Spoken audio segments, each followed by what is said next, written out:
Okay, very good. Thank you, everybody. Nice to see you all. Glad to be here. The reason I'm here is because of this.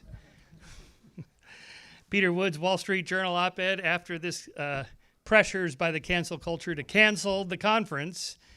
And before you know it, 2.5 million readers now know about this conference, not to mention the millions more that probably heard about it through the internet of passing around the digital version of this op-ed. So I read this on that Saturday morning and said, I'm in. If anybody cancels, count me in. So in a way, that's a bit of optimism about the power of the cancel culture. There is this backfire effect, not that backfire effect, a different backfire effect, where you try to silence people and even more people hear about it. So I thought I'd say a little bit about my next book, which is called Giving the Devil His Due, which is, of course, from... sorry, blanking out posters, the movie posters right in there. A Man for All Seasons. We must give the devil his due for our own safety's sake. And I'll end with that, with that quote from that movie. It's a collection of my essays, articles from various publications, magazines, journals, and so on, including Skeptic magazine, which is my day job publishing, which you can read about at skeptic.com. We cover a number of different topics, including the latest issue on the flat earthers. Was 9/11 an inside job? Are we living in a post-truth world? Steve Pinker's cover story for us, in which he asks in the first sentence, is the statement we're living in a post-truth world true?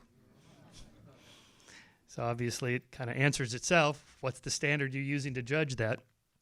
Why is there something rather than nothing? Is Scientology a cult?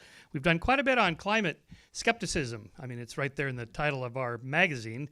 So we're obviously open to skepticism of any topics, including in the 1990s when the bell curve came out, Charles Murray's book and Dick Herrnstein's book. And I had a hard time finding anybody to take the other side, that is, defend the book. It was easy to find critics, of course. They're all over the place in academia. And I held a conference at Caltech, and I couldn't get anybody to come until I finally got Vince Sarich to defend the bell curve. So that was sort of a hint in the early 90s, as well as in the late 90s when the publicist for Bjorn Lomborg's book, The Skeptical Environmentalist, who was my publicist for my first book, Why People Believe Weird Things, contacted me and said, look, the title is right there of your magazine. It's like, yeah, we got to have this guy. And again, same problem. Not only did I have a hard time finding anybody to come and debate him at Caltech and in Skeptic, but Paul Ehrlich, of all people, because I asked him, and not only did he decline, he said, if you do this, I assure you this will hurt your career. I said, in that case, I'm definitely doing it. Again, the backfire effect. There must be something to this, or else why would somebody be so hostile? So we've done several issues on climate skepticism, including on the whole modeling business. And our thing is to just line up the arguments. What are the claims? Like, what are the top 20 claims made by the climate skeptics? And how do climate scientists respond to those 20 claims? And so we've published a number of articles on that. And if that isn't enough for you, just monitor your blood pressure when I put this slide up, which we published an article called Trial by Therapy, the Jerry Sandusky Case Revisited. Oh, boy. Now, I haven't decided if we touch the current trials going on from the Me Too movement, like Harvey Weinstein. But, you know, when you actually look into some of these cases, like in the case of Sandusky, a lot of these memories of what happened 20 years before suddenly came out the moment Penn State started paying out hundreds of millions of dollars in reparations and so forth. And then, so when you actually read the exact stories, like, now, as far as I know, maybe he is guilty of this kind of stuff, but, you know, when it's based on that kind of evidence, you have to challenge it. We've also even taken on the Holocaust deniers on the left, or the sort of more mainstream revisionists about to what extent the Holocaust was a product of an intentional part of the Nazi regime, intentionalism, or it was a function of the war, the functionalism model, and other attempts after in the 1950s and 60s and in Germany of to kind of make sense of what they did. Anyway, so it's an interesting subject to look at these things, and I wrote a book about this whole thing called Denying History, Who Says the Holocaust Never Happened and Why Do They Say It, in which we addressed the free speech issue. Being in favor of someone's right to freedom of speech is quite different from enabling that speech. And we quoted from them extensively because in the bright light of open discussion, the truth will emerge. And by the way, on those particular issues, the Institute for Historical Review, which was the main Holocaust revisionism or denialism organization, which is in Costa Mesa, so right down the street from my office. So I went to visit them. So I became friendly with them, and they wanted to buy ads in Skeptic. And I declined them. And they go, hey, I thought you were in favor of free speech. It's like, look, this is my magazine. You can publish your magazine. I don't think the government should shut you down. You can say anything you want on your dime. But this is my magazine. I'm not taking your money. That's not a violation of free speech. And I think one of the aspects that, for us, what we do, it's not so much as are these right. I mean, the flat earthers, we know they're not right. But if we went out in the parking lot and we looked out at the horizon and I said, how do you know it's not flat? Could you articulate the reasons? Turns out it's not that easy to do. Same thing with the intelligent design movement. You know, they have some pretty good arguments. I think they're wrong, but they have some good arguments. And, you know, a lot of evolutionary biologists got tripped up back in the 80s when they took on debating people like Duane Gish, who would rifle through in what we call the Gish Gallop, you know, 200 slides. What about this? What about this? What about this? You know, this sort of anomaly chasing. And if you don't know every single one of those, as Richard Dawkins likes to say, if I can't give an evolutionary account for the left elbow of the green-spotted Amazon tree frog, then creationism must be true. You know, it's like, and they have like 100 of those little anomalies. So part of our job is to provide an account for that. Well, what is the explanation for that particular thing, right? So one of the chapters in my book is on Graham Hancock, who calls himself an alternative archaeologist. So his latest book is America Before. It was on the New York Times bestseller list, sold, you know, like, I don't know, 1 million copies or something. And so in terms of like what we're talking about here today, what do you do with anomalies? Because all fields have them. No theory explains every last fact. And there's always something kind of quirky or weird or off. What do you do with that? Now, the people on the sort of margins or people promoting these anomalies, they want to construct a whole new worldview based on the anomaly. Like, for example, on UFOs and UFO sightings, something we cover a lot of, me and the UFO believers agreed that 95% of all the sightings are fully explainable. You know, it was the B-2 bomber, it was Venus or the moon or whatever, swamp gas. You know, there's 50 different explanations for UFOs that they accept as accounts for 95% of them. So it's that last 5%. Come on, Shermer, how do you explain that one thing there at 3 a.m? The guy was in Farmer Bob's field in Puckerbrush, Kansas, and he saw this thing and it was 100 meters across. How do you know it was 100 meters across? Well, it looked big. Anyway, and these go on and on like this. What do you do with them? Nothing. You don't have to do anything, or you assign it to a graduate student to figure out what the anomaly is for. But what Graham does, for example, is take a series of anomalies, and he writes chapters around each one of them with the idea that there was an ancient advanced civilization predating the normally accepted account of civilization arising, say, within the last 10 to 13,000 years ago. He thinks it was more like 30,000, 50,000, or in the case of a finding that he made a big deal about that was published in Nature about a 130,000-year-old mastodon discovery in San Diego. Now, this was published the week before he and I were on Joe Rogan's podcast for 3.5 hours. If you got nothing else to do and you're really bored and you're on a long hike or something, it's quite a display of anomaly chasing. He just rattles these off. And if I don't know every single one of these, well, I happen to know about this, so I asked some archaeologists, because it's Nature. It's not like he just publishes in some, newsletter or something. It's Nature. And so he's like, it's peer-reviewed, Shermer. It's peer-reviewed. Okay, what's the big deal about this? A mammoth, what's that got to do with it? The bones were cracked in sort of a lengthwise ways as if to break it open to get to the marrow. Well, wolves don't do that. Humans do that. And near the find were some rocks that kind of look like they might have been broken intentionally, but maybe not. Hard to say. If you kind of squint and use your imagination, maybe. You know, it's on that kind of margins, like, ooh, it's a weird anomaly. Because if there's people there 130,000 years ago, and the accepted theory is 13,000 to say 20,000 years for the earliest migration of humans in North America, that completely overturns everything we know, okay? So here you have, 1,000 archaeologists, or however many there are, who accept this block of time, and then you got this one guy. What do we do with the one guy? Okay, well, you go on Joe Rogan's podcast and you talk to him for 3 hours. But of course, he's frustrated. I've been locked out by these, flatlanders who won't see that these anomalies all add up to this completely different timeline. Okay, so that's kind of our job at Skeptic, is to, okay, let's engage with these, the sort of fringers or the alternative people. But what does it mean? I don't know. I mean, in one sense, I like to quote Christopher Hitchens, who's quoting one of his editors. If you hear the Pope saying he believes in God, you think, well, the Pope's doing his job again today. If you hear the Pope say he's really begun to doubt the existence of God, you begin to think, he might be onto something, right? So I think people like Graham, they need, because he's not an archaeologist. He's a journalist. He's a writer. He's a great writer. But he's kind of a fabulist, a speculator, and you need some kind of consensus in the mainstream. You need to pull some people over into your camp from the professional side of things. So to that extent, is there a crisis in science, a replication crisis in science? I think no.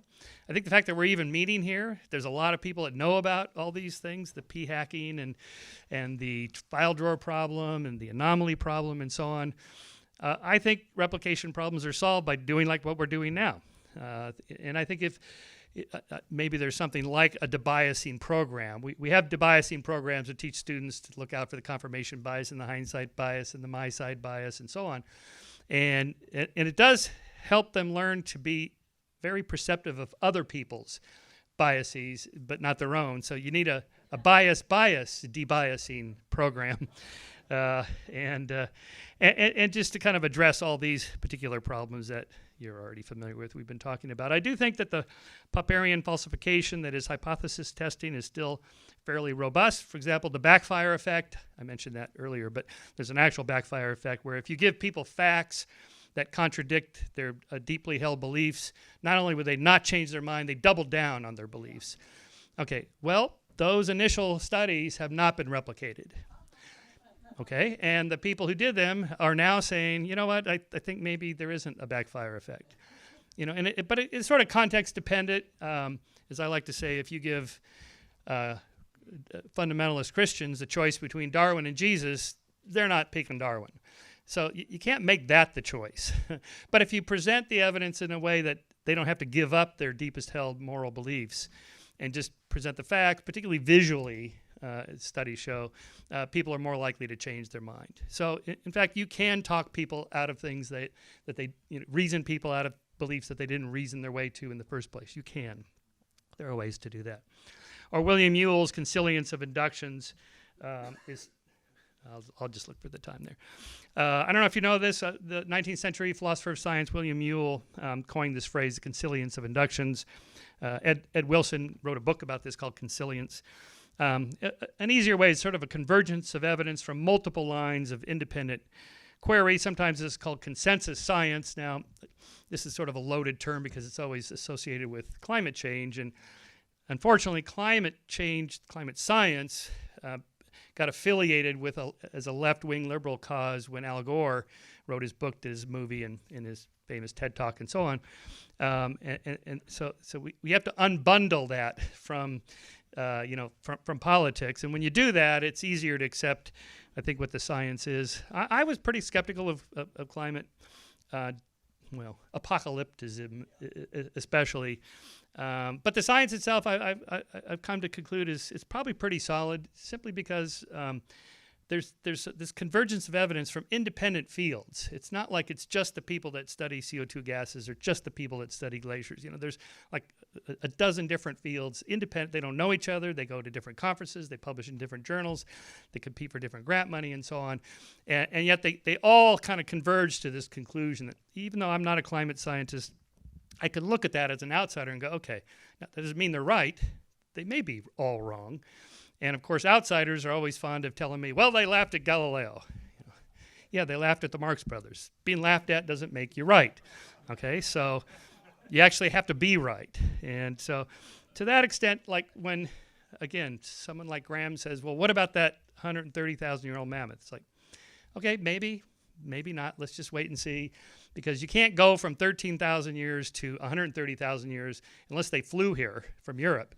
Because this would be Neanderthals. This could be Neanderthals here. That would be even weirder. Okay, so there should be some, stepwise finds that are dated in between there.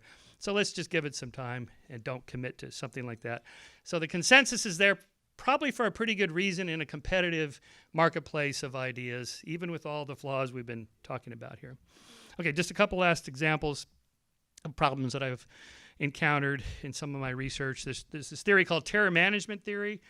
That is that we're the only species that's aware of our own mortality, and the fact that we are makes us terrified of dying, and therefore we're highly motivated to be productive and creative and build, and all of human civilization is based on this terror, the management of our terror from the fear of death. Okay. To which I say, well, I'm not terrified. I don't even think about it. I'm busy doing other things.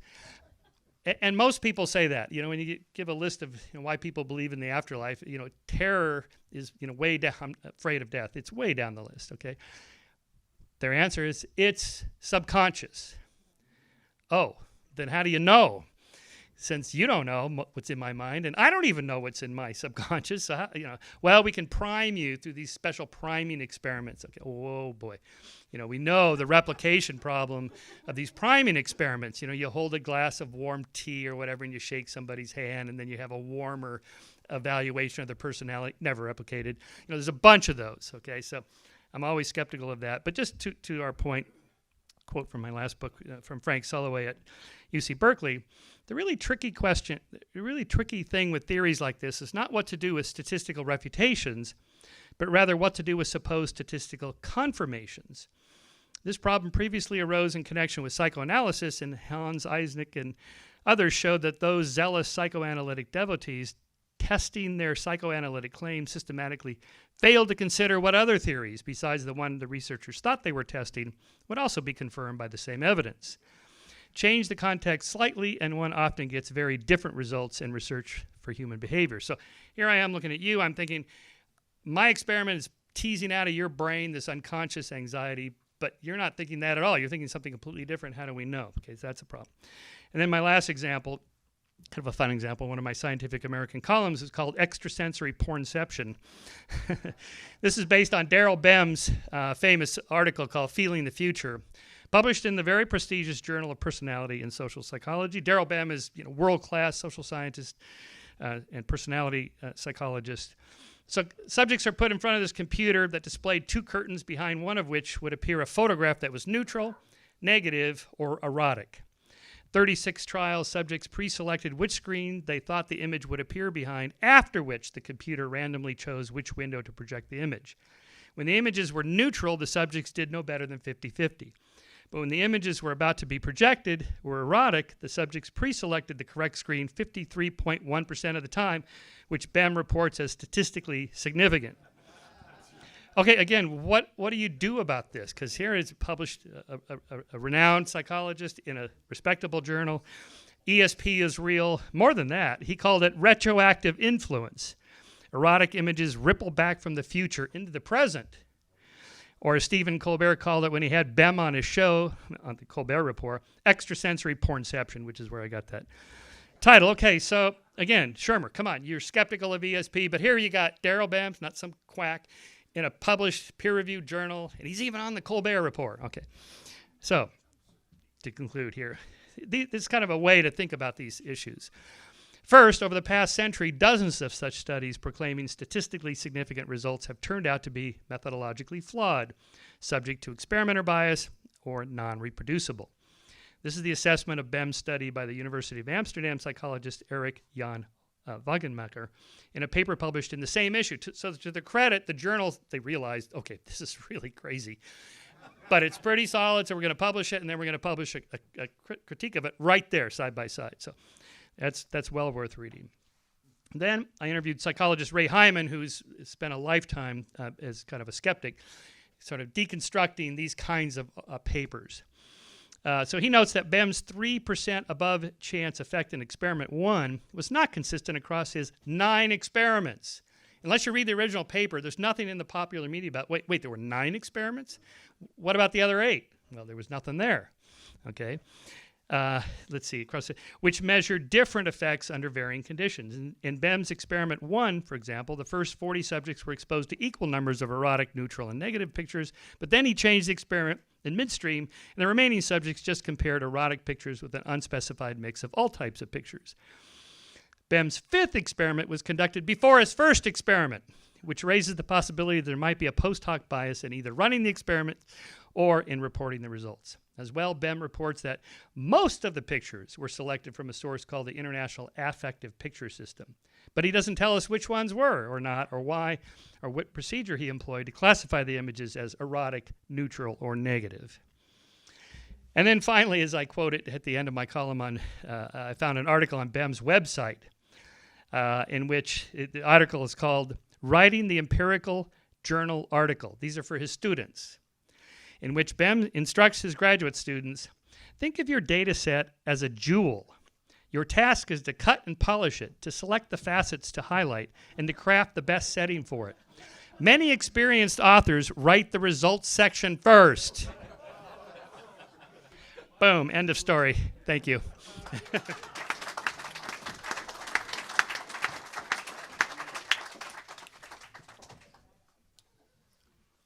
I was trained on Behm's article. It's totally true. 1980s, absolutely. Yeah, that's right. So questions, and give your name and to whom you're addressing the question. It's Pat Michaels for Lee. I was very fascinated by your chain of positive and negative effects of antidepressants. That really has consequences. I'm wondering if you have ever read Anatomy of an Epidemic. No. Okay. It shows the medical consequences of that, which have been really, really profound. Yeah. And I would recommend that to anybody who hasn't. Who's the author of that? Whitaker. Oh. What's his first name? No. Other questions?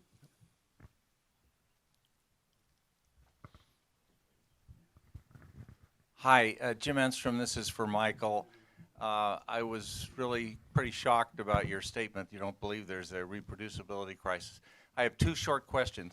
Why do you believe that there are only 2 speakers from California at this conference held in California, and that you're a last-minute addition? And the second is, do you believe there's suppression of politically incorrect scientists in California? Thank you. Well, yeah, I should qualify my statement. I don't like the word crisis. It's overused. And, you know, the overpopulation crisis, yeah, I'm getting there. Calm down, everybody. Tranquillo, everybody. You know, the AI crisis, the self-driving car crisis, Y2K crisis, everything's a crisis, all right?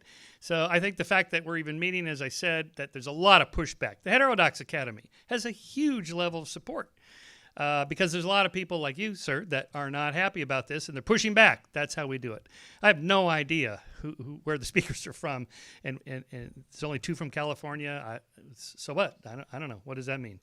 I don't have no idea about your personal story at UCLA or something, but yes, this happens. Okay, is it, you know, widespread and huge? I don't know. Yes, there's definitely, I don't know if suppression is the word, but sort of self-censorship and imposed censorship on research, say, that challenges the blank slate model of human behavior. But again, you know, Steve Pinker's book, The Blank Slate, huge bestseller. You know, he's one of the most famous scientists in the world who's pushing back against this, and he's not the only one, so that's encouraging. yes, there's that other, the one side pushes back and we push back. That's sort of how it works. I think maybe by temperament, I'm fairly optimistic and old enough now to have gone through a number of these crises that never pan out. Again, I was a climate skeptic mainly because in the 70s when I was in college, there were all these predictions about, we're going to run out of peak oil. We've had so many predictions of peak oil. It's like, screw it. There's no peak oil. And in any case, after I took an economics course and the professor said, we will never run out of oil because, you get down to the last barrel and it's $1 trillion to get it out of the ground. No one's going to buy it, so you're not going to run out of oil. It's like, okay, economics. Okay, that makes a difference, right? So, and the Y2K, and now, AI, we've done stuff in Skeptic on the AI apocalypse, the robo-apocalypse. This is just too much. It's not going to happen. Not that we shouldn't pay attention to these things and address them, but crisis is too strong a word.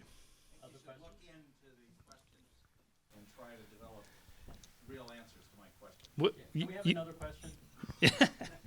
Matthew? Over here. Me? Yeah. Oh, okay. Some of the naive public might think, and I was thinking maybe Lee was going, this is for the panel, where Lee was going there. Some of the public might think naively that the function of peer review is exactly to suss out this garbage and to make sure junk doesn't get published. So how could something like this paper you just referred to get past that kind of supposed quality control check? Which paper? The BEM paper? Yeah.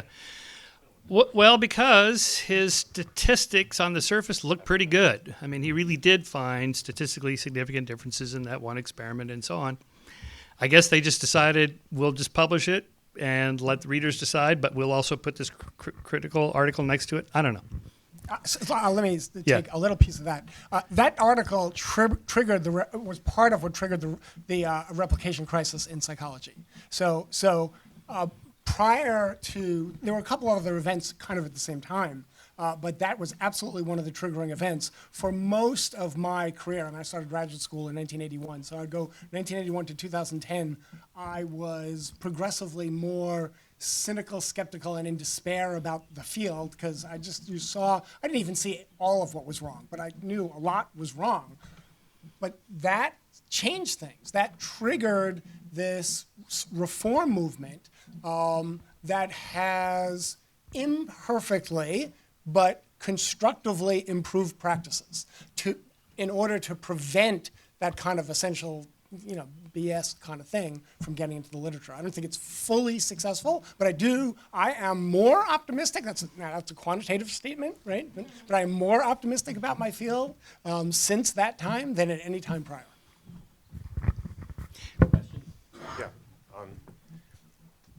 Yeah. You're commenting on the terror management theory. It reminds me of something that happened to me. I thought you might be interested in it. I had a graduate student who came from another university, and she said, David, I've been trying to get this terror management theory stuff to work, and it doesn't work. Oh. Can you help me make it work? And I said, well, instead of making it work, how about disconfirming it? Wouldn't that be more fun? And she said, yeah, that would be more fun. So if you look at the literature closely, there's these effects that they report only happen when there's a delay between the manipulation and the dependent variable. Right. And the argument is, that's because death thoughts have to have a chance to rebound, right? Right. So they're more accessible after the delay. Well, if you think about it, if I say Chicago Bears, then say name a football team, if I ask it right away, it'll be easy, Chicago Bears. If I wait a while, you might name any team, right? So it goes very much against common sense. So I said, why don't we measure death thought accessibility with a delay or without a delay? And of course, we got exactly the opposite of what was supposed to happen. So we sent it in. And we were told, well, maybe people in your university are different. Wow, that's a great story. So I'd like to inform all of you, if you all come to where I live, you will not die. That's really funny. But I did get it published eventually. Oh, good. But I had to go through some hell first. Yeah. Yeah. More questions? I think we should, one more, I think, and then we should have just a 5-minute break because we're running a little late. I have a question for Lee. Given his view of academia as a social reputation machine, what does he tell his graduate students? I actually tell my graduate students something much like the conclusion of Mark's talk, actually, that it is an imperfect system, that it has all sorts of biases, not just political biases, that it can be very difficult if you run against the grain, but it's not a totalitizing system. It's not a completely closed system, and you have to work hard and sweat bullets, and you have to navigate some of that stuff, and if you do that, you'll be okay.